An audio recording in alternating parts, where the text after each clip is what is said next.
pemberitaan sabda Tuhan, firman Tuhan dari Kejadian pasal 28 ayat 10 sampai 22. Pak Pendeta ajak kita baca bersama-sama yang judulnya Mimpi Yakub di Betel. Kita mulai. Maka Yakub berangkat dari Berseba dan pergi ke Haran. Ia sampai di suatu tempat dan bermalam di situ karena matahari telah terbenam. Ia mengambil sebuah batu yang terletak di tempat itu dan dipakainya sebagai alas kepala, lalu membaringkan dirinya di tempat itu. Maka bermimpilah ia, di bumi ada didirikan sebuah tangga yang ujungnya sampai di langit, dan tampaklah malaikat-malaikat Allah turun naik di tangga itu. Berdirilah Tuhan di sampingnya dan berfirman, Akulah Tuhan Allah Abraham nenekmu dan Allah Ishak. Tanah tempat engkau berbaring ini akan kuberikan kepadamu dan kepada keturunanmu. Keturunanmu akan menjadi seperti debu tanah banyaknya, dan engkau akan mengembang ke sebelah timur, barat, utara, dan selatan, dan olehmu serta keturunanmu semua kaum di muka bumi akan mendapat berkat. Sesungguhnya aku menyertai engkau, dan aku akan melindungi engkau kemanapun engkau pergi, dan aku akan membawa engkau kembali ke negeri ini, sebab aku tidak akan meninggalkan engkau, melainkan tetap melakukan apa yang kujanjikan kepadamu. Ketika Yakub bangun dari tidurnya, berkatalah ia, Sesungguhnya Tuhan ada di tempat ini, dan aku tidak mengetahuinya. Ia takut dan berkata, Alangkah dahsyatnya tempat ini. Ini tidak lain dari rumah Allah, ini pintu gerbang sorga. Keesokan harinya, pagi-pagi Yakub mengambil batu yang dipakainya sebagai alas kepala dan mendirikan itu menjadi tubuh dan menuang minyak ke atasnya. Ia menamai tempat itu Betel, dahulu nama kota itu Luz. Lalu bernasarlah Yakub, jika Allah akan menyertai dan akan melindungi aku di jalan yang tersebut ini, memberikan kepada roti untuk dimakan dan pakaian untuk dipakai, sehingga aku selamat kembali ke rumah ayahku, maka aku akan hidup. Dan batu yang kudirikan sebagai tubuh ini akan menjadi rumah Allah. Dari segala sesuatu yang engkau berikan kepadaku, akan selalu kupersembahkan 1/10 kepadamu. Demikian firman Tuhan. Berbahagialah setiap orang, dan kiranya termasuk kita yang ada saat ini yang selalu rindu untuk memelihara firman Tuhan, rindu untuk membaca firman, rindu untuk mendengar firman, rindu merenungkan, juga menerima firman Tuhan serta melakukan dalam hidup kita. Shalom.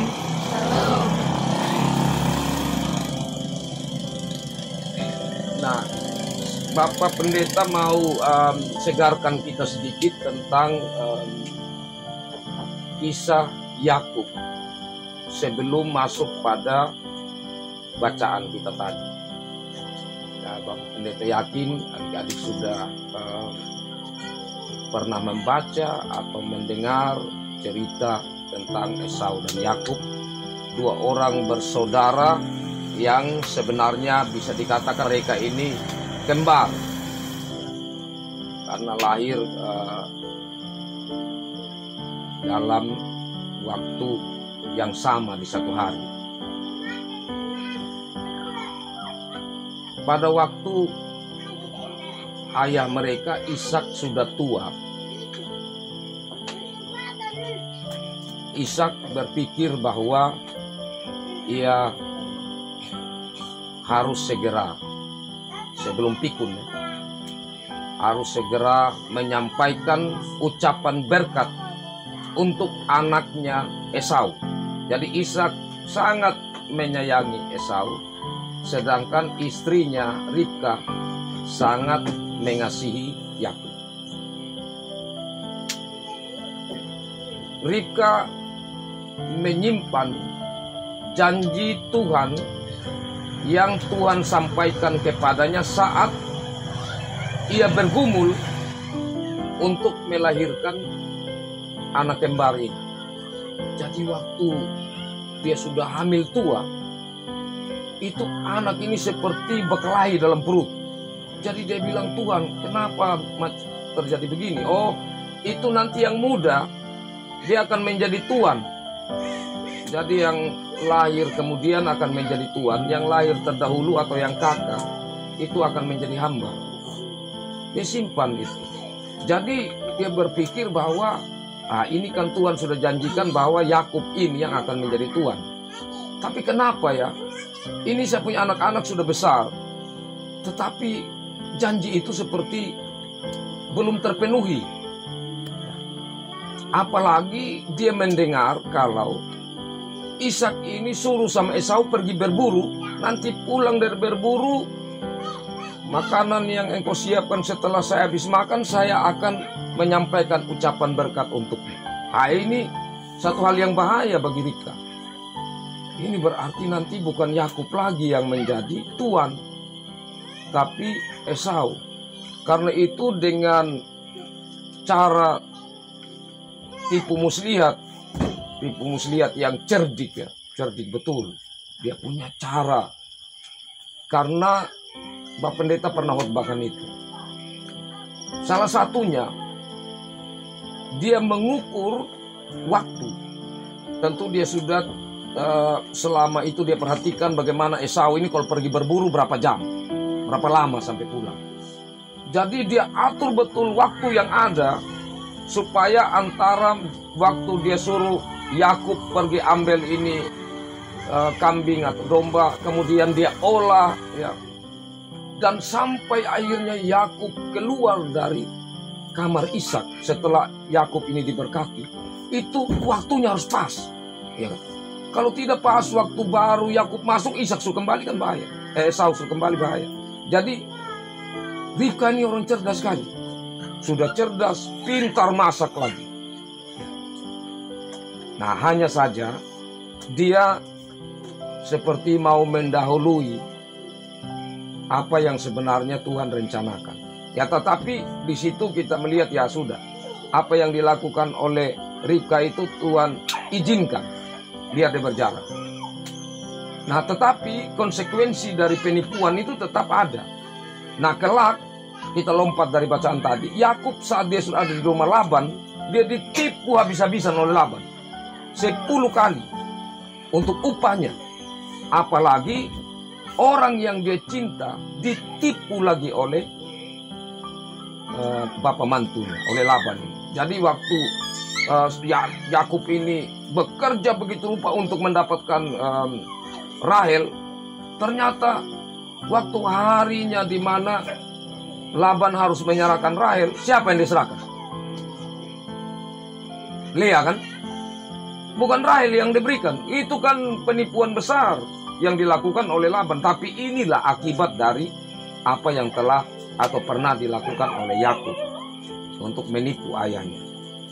Nah, kita masuk pada peristiwa di mana setelah Yakub ini diberkati ya, dia sudah keluar dari ruangan ayahnya dan Esau pulang. Esau pulang cepat-cepat masak ya.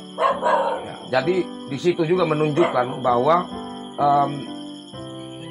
Ribka dia menurunkan bakat masaknya itu kepada anak-anaknya, kepada Yakub, kepada Esau. Jadi waktu Esau sampai dari berburu, Esau mulai ramu masakan. Ya. Dan Ishak ini orang ayah yang suka makan enak, apalagi di masa tua ya. Dia suka sekali makan enak, apalagi istrinya dan anak-anaknya juga hebat masak. Maka waktu masuk makanan dari Esau bersama Esau, Esau bilang, "Bapak." Ya. Ishak bilang, "Ini siapa lagi?" "Ah, ini saya Esau, anakmu yang sulung." Kagetlah Ishak. "Betul engkau ini?" "Woi, mana bapak tidak tanda sama saya." Dia dekat, maka Disitulah Ishak jujur. Engkau terlambat. Tadi engkau punya adik, saya pikir itu engkau sudah. Jadi saya sudah kasih ucapan berkat sama dia. Maka Esau menangis dengan keras, dengan kepedihan hati yang luar biasa. Dia bilang, "Bapak tolong, pasti masih ada lagi berkat." "Tidak ada lagi." Dan Bapak bilang, "Ucapkan saja berkat." Ya mau tidak mau, bapaknya sampaikan. Tetapi yang bapaknya sampaikan itu semua adalah ucapan-ucapan yang menandakan bahwa keadaan dari Esau nanti itu berada di bawah adiknya Yakub. Jadi Yakub tetap menjadi tuan, tetap menjadi pemimpin, tetap menjadi orang yang lebih dari Esau. Nah, Esau menjadi panas hati setelah kisah itu dan berencana untuk membunuh Yakub. Ya, dan Ribka akhirnya berpikir bagaimana caranya ya.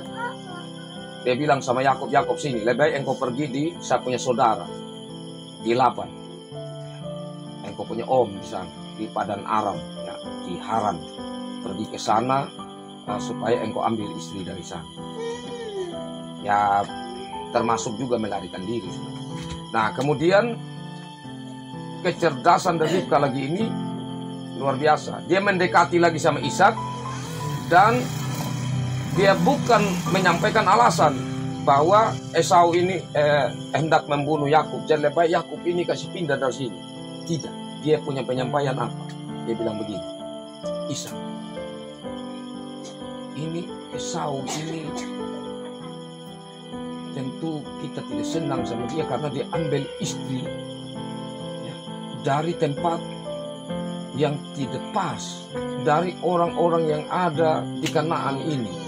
Nah, padahal itu kan Tuhan tidak mau. Jadi kita punya anak ini lebih baik kita suruh dia pergi ambil anak om di sana." Nah, itu triknya Ribka ini. Jadi dia tidak menyampaikan tentang ketakutannya untuk Yakub ini akhirnya dihabisi oleh Esau. Jadi Ishak terima itu karena itu masuk akal. Karena kalau kita baca di perikop-perikop sebelumnya, memang karena Esau mengambil istri orang Kanaan itu membawa duka dalam hati Ishak maupun Ribka.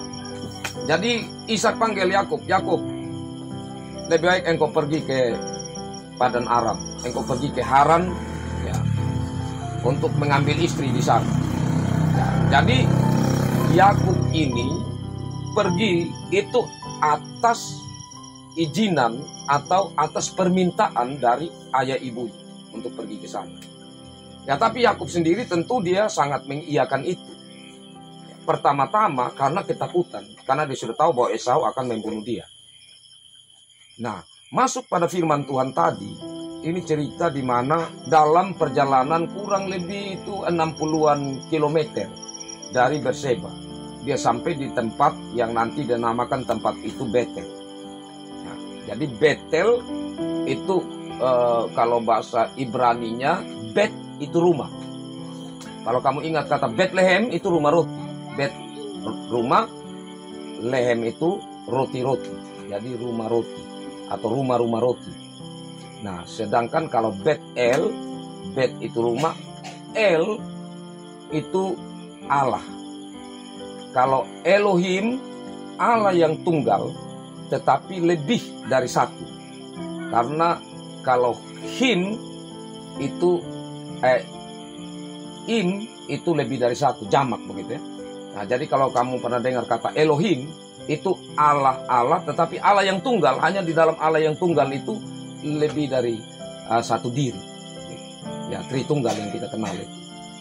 Nah, jadi waktu sudah sampai di tempat itu yang kemudian dinamakan Betel atau Betel. Nah, dia tidur di situ ya, pasti karena sudah capek ya, dan juga sudah malam, dia istirahat di situ.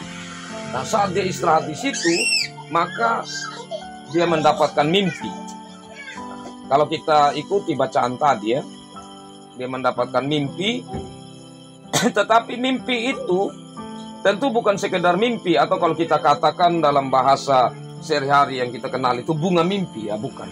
Tapi ini mimpi yang sebenarnya hal yang nyata begitu ya kalau dikaitkan dengan kehidupan beriman.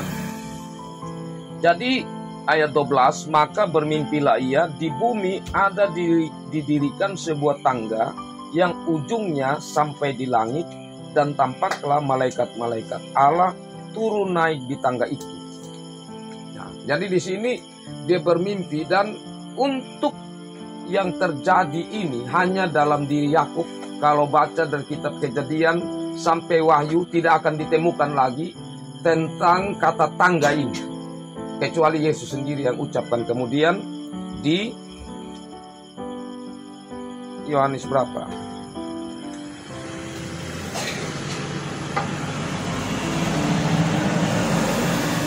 Nanti ada di Yohanes 1 ayat 51.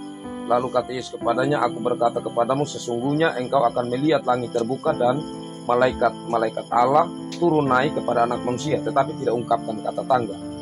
Tetapi tentang itu disampaikan lagi oleh Yesus. Jadi ini hanya satu kali disampaikan dalam Alkitab. Nah, tangga ini tentu berbicara tentang penghubung. Jadi antara bumi dan langit ada tangga yang menghubungkan. Itu dalam mimpinya. Nah, banyak para penafsir mengatakan begini.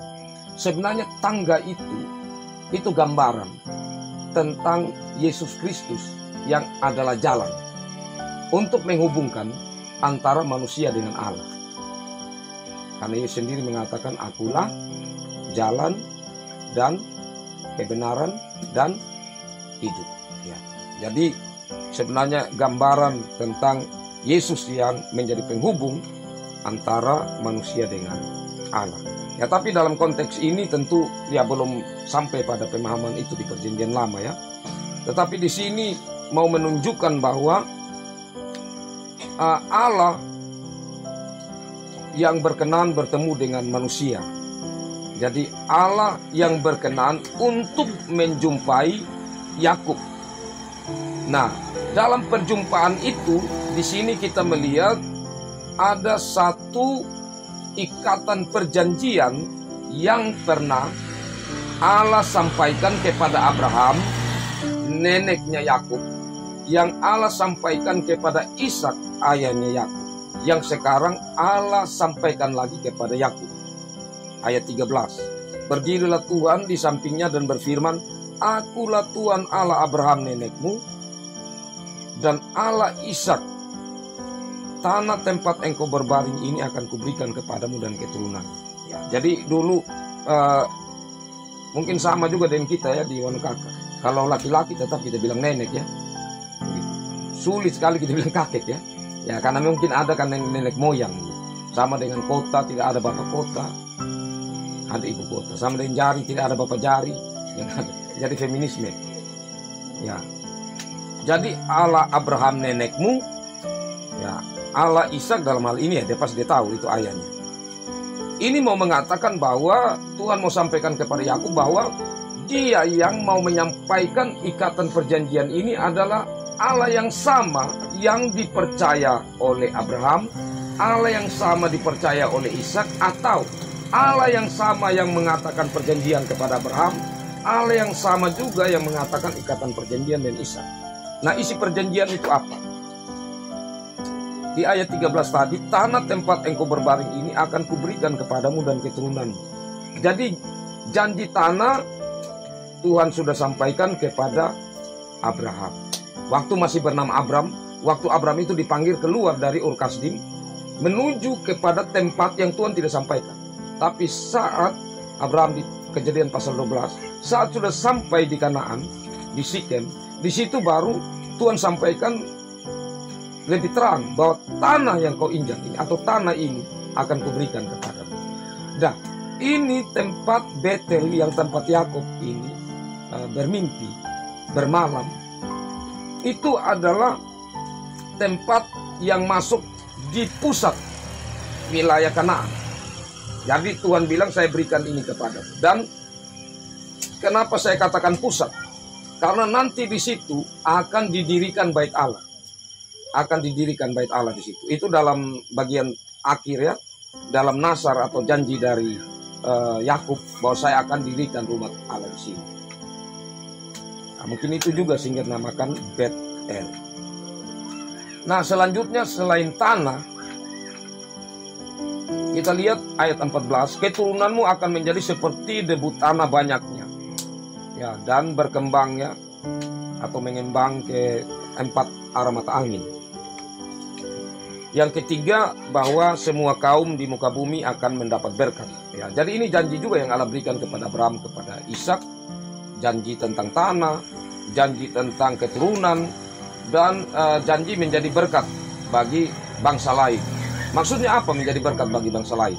Jadi lewat kehidupan rohani dari Yakub sebagaimana Abraham, Ishak, itu bangsa lain melihat, waduh, ternyata luar biasa hidup umat atau manusia dengan Tuhan Allah yang Esa itu. Kenapa? Karena bangsa-bangsa yang lain itu menyembah dewa-dewa, sehingga mereka bisa bandingkan, oh ternyata luar biasa ya Allah orang Israel, Allah yang Esa ini. Nah, dengan itu mereka ingin untuk percaya kepada Allah yang Esa atau tertarik.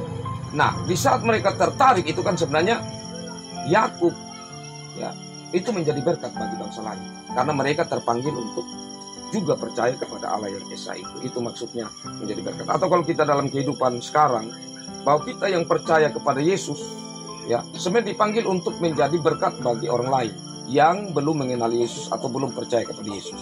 Jadi di saat kita hidup, ya, sebagai orang yang benar-benar beriman kepada Yesus, maka orang yang belum kenal Yesus ini ingin untuk menjadi orang Kristen, atau orang Kristen ingin menjadi orang Kristen yang lebih sungguh-sungguh, karena melihat akan kehidupan kita. Nah, setelah itu ada janji lagi yang Tuhan sampaikan, ya, selain ikatan perjanjian tadi, ayat 15, sesungguhnya aku menyertai engkau dan akan melindungi engkau kemanapun engkau pergi. Nah, ini maksudnya apa? Kan Yakub berada dalam keadaan galau kan. Ya, dia meninggalkan ayah ibunya yang sebenarnya dia sangat dekat sekali dengan Ribka ibunya. Ya, anak kemah, tidak sama dengan Esau, anak hutan berburu. Dia kan anak yang tinggal di kemah saja, Yakub ini. Pasti dia rindu sekali kepada ibunya, juga pasti ayah. Tapi dia harus pergi dari situ. Jadi dalam keadaan dia galau, dalam keadaan dia pergi ke tempat yang dia belum pernah pergi sama sekali, ya, khawatir dan lain sebagainya pasti ada.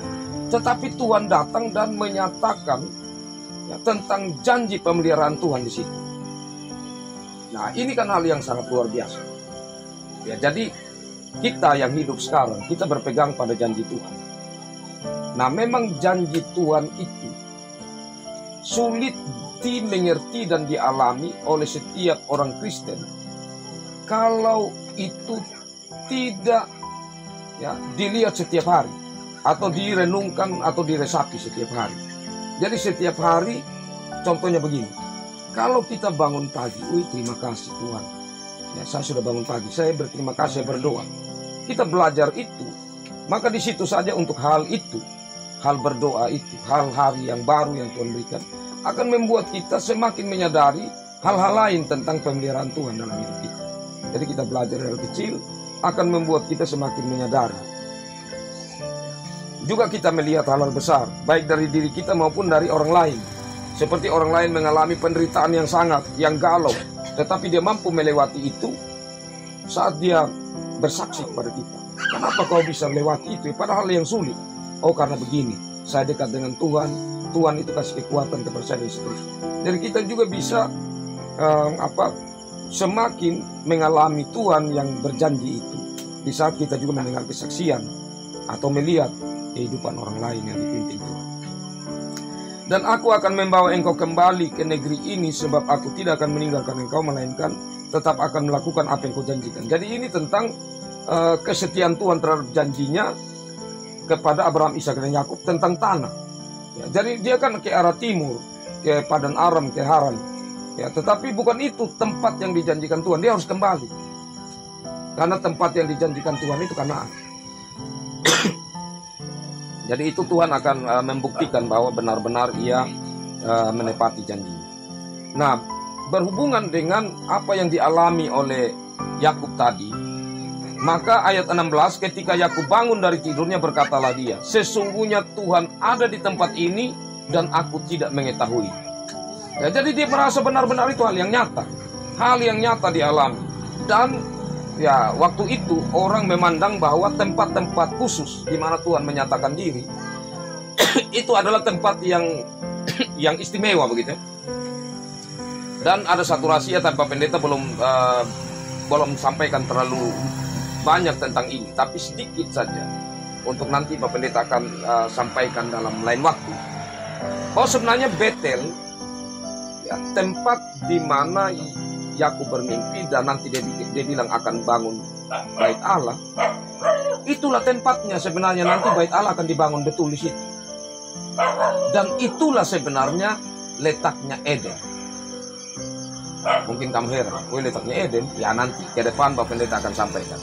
Bisa juga kamu cari-cari di Google apakah betul yang Bapak Pendeta sampaikan ini. Kalau ada ya. Nah, selanjutnya ia takut dan berkata, alangkah dahsyatnya tempat ini tidak lain dari rumah Allah, ini pintu gerbang sorga. Keesokan harinya pagi-pagi Yakub mengambil batu yang dipakainya sebagai alas kepala dan mendirikan itu menjadi tugu dan menuang minyak ke atasnya. Ia menamai tempat itu Betel. Dahulu nama kota itu Luz. Lalu ada Nasar ya yang disampaikan kalau nanti Tuhan menyertai aku kembali ke sini, aku akan memberi persembahan. Jadi di sini ada satu tanda yang dilakukan oleh Yakub. Jadi tugu itu sebenarnya gambaran dari mesbah. Ya, jadi kalau tugu sendiri itu batu peringatan untuk supaya diingat terus oleh Yakub bahwa tempat ini tempat yang istimewa yang dulu saya pernah mengalami Tuhan hadir di situ. Ya, tapi bukan sembarang karena di situ dia seperti menyatakan apa yang akan terjadi kelak sebenarnya. Nanti kita akan coba cari atau di lain waktu Bapak Pendeta akan sampaikan tentang hal penting ini. Jadi dia katakan bahwa dia taruh batu itu sebagai tugu dan kemudian menuang minyak di atasnya. Nanti bait Allah di situ akan dibangun. Ya.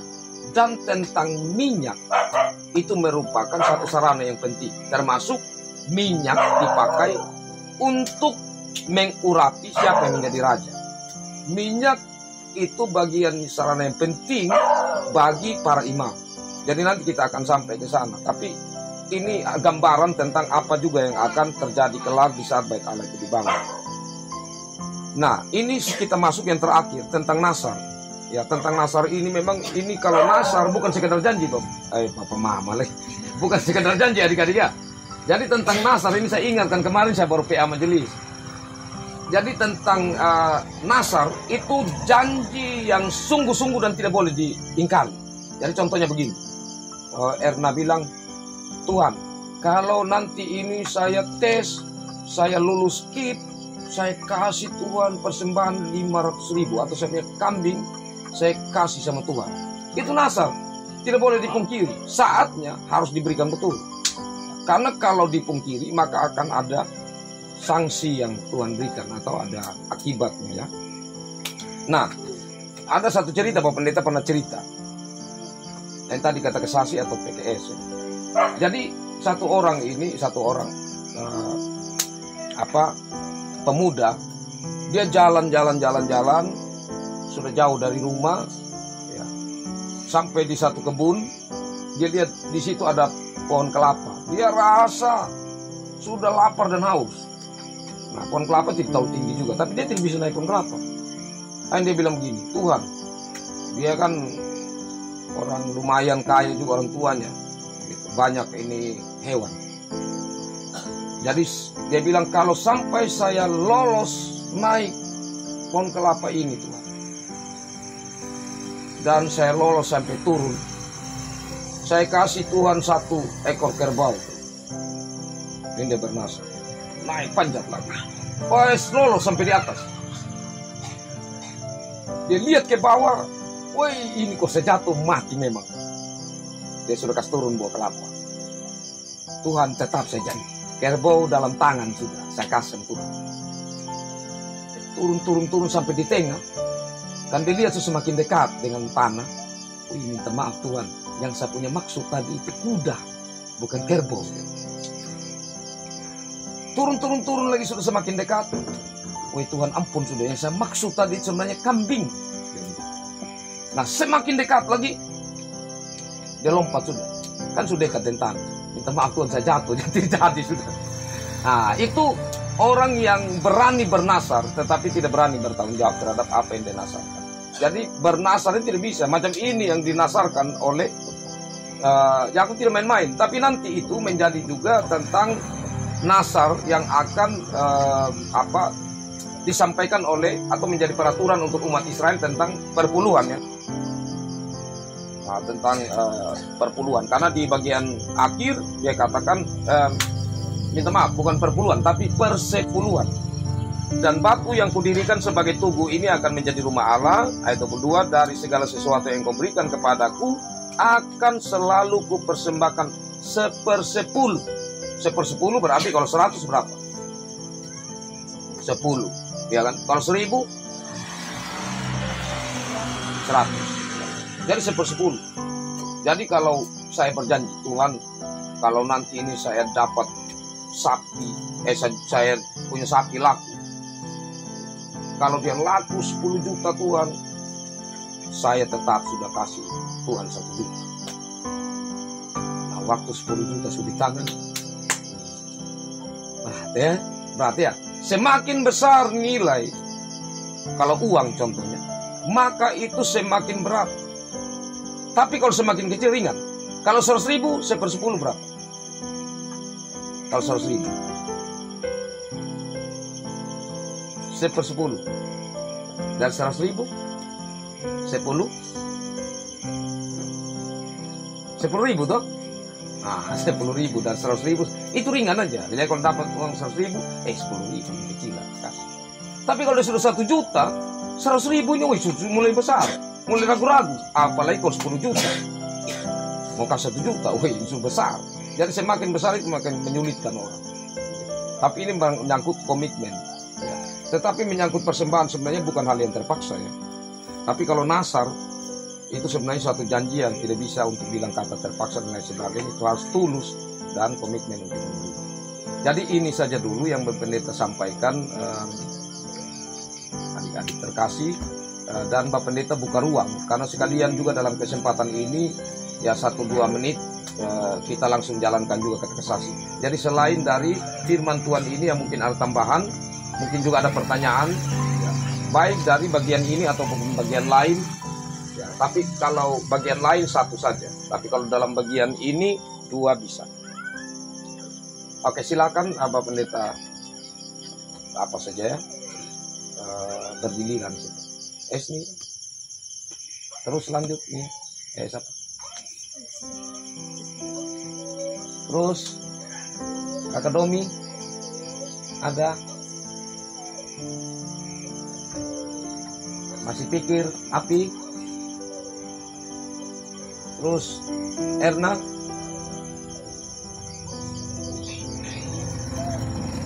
ada.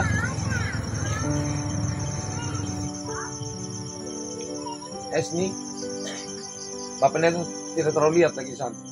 Rabun jauh. Radik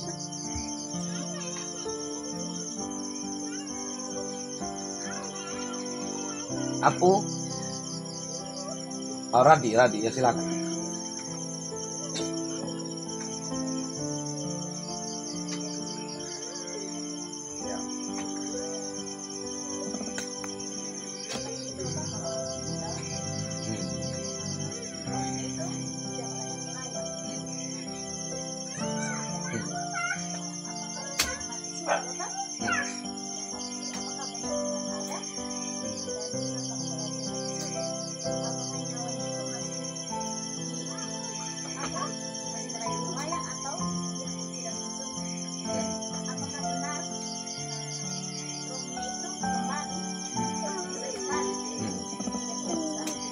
Ya.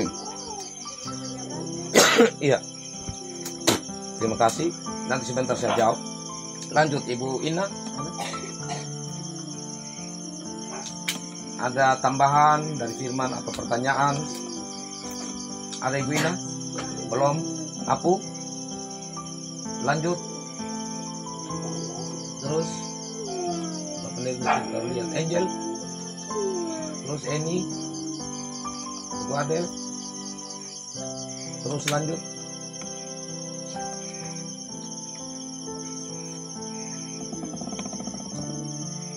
Tidak ada. Oke, dari Ibu Radi tadi ya, dari Kakak Radi tentang Ibu Suri ya.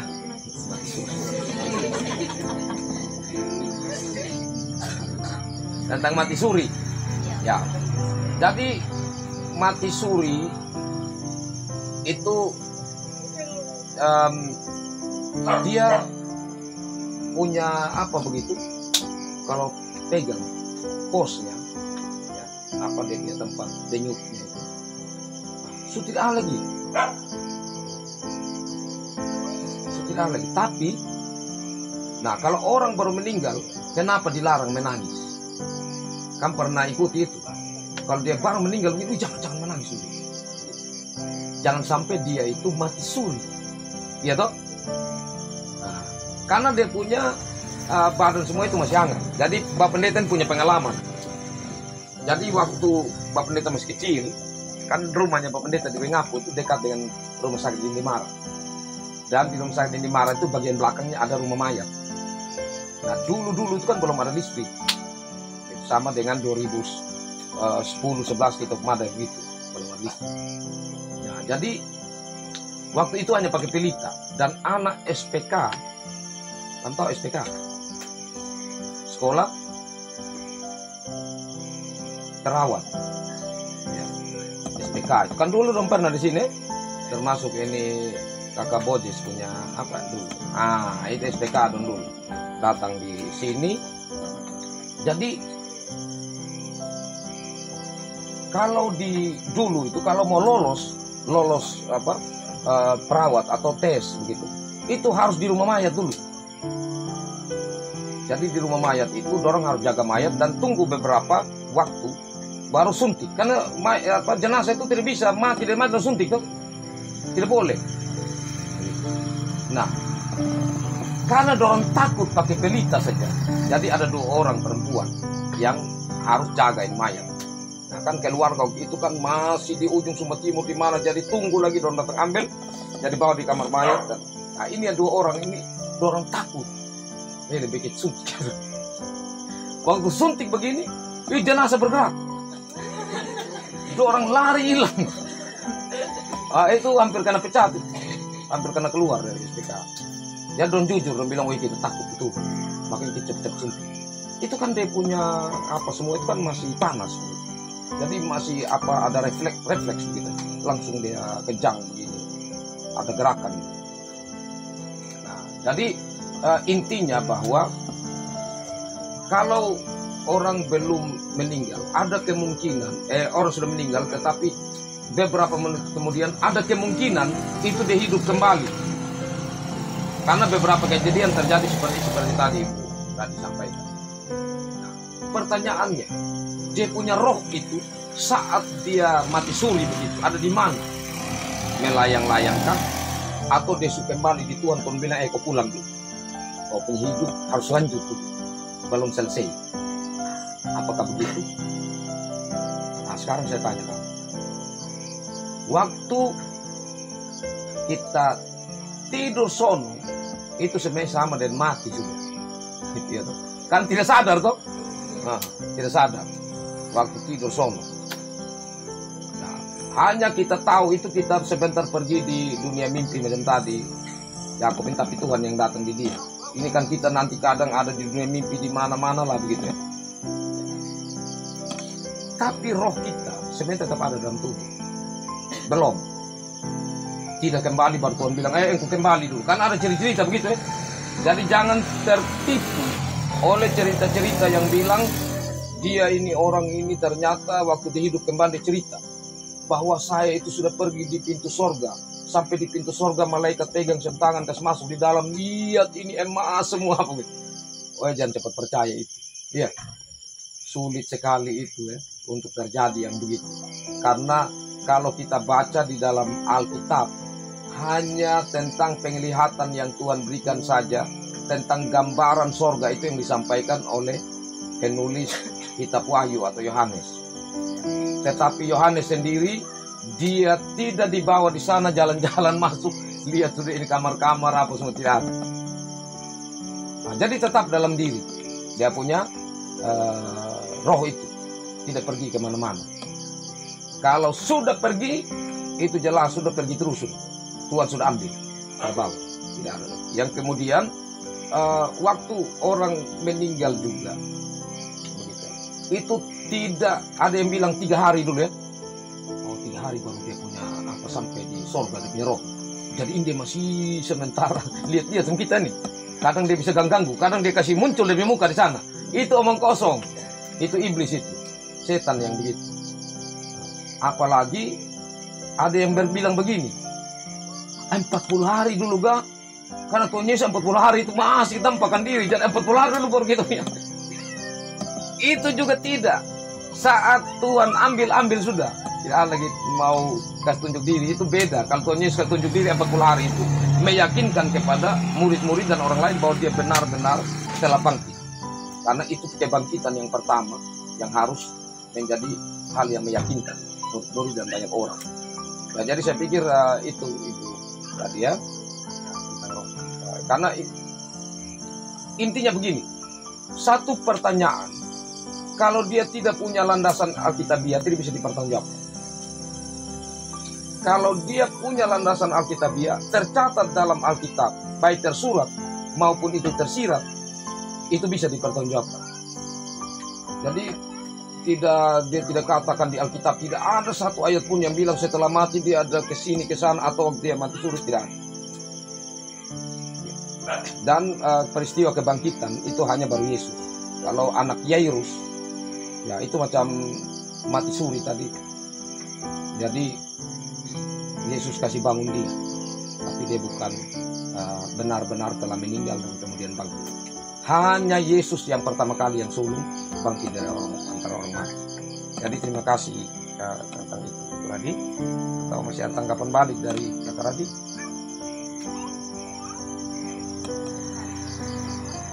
Pas ya. Masih ada lagi adik-adik?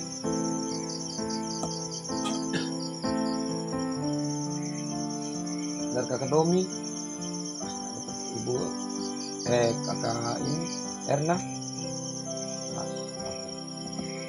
Baik, saya pikir itu juga karena di luar dari ini sedikit, saya pikir dari bahan keteksasi sekaligus juga yang disampaikan oleh Kakak Radika. Baik, terima kasih. Demikian firman Tuhan ini. Tuhan memberkati firman-Nya dan kita semua. Amin. Saya kembalikan Kakak.